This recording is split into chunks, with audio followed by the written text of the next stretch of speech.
O'zbekiston bo'ylab sayohatimiz 75-kunida bugun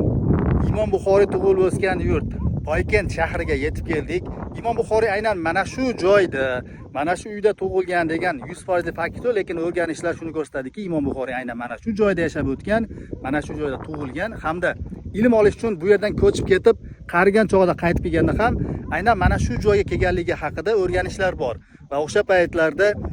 Buxoro amiri bilan Buxoro xonlari bilan kelishmovchilik o'rtada ziddiyat kelgandan keyin o'sha farzandiga ilm berish masalasida o'sha paytdagi amirlarni va shu yerdan yana qaytadan afsuski ko'chib ketishga majbur bo'lgan. Bu yerlarni Hazrat Ibn Sino bilan ham bog'liqlik taraflari bor.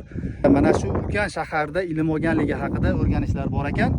va mana shu joydagi qazilmalar shuni ko'rsatadiki, o'sha Ibn Sino yashab o'tgan paytlardan avvalroq bu yerda meditsina juda ham rivojlangan bo'lgan va mana bu qazilmalar ostidan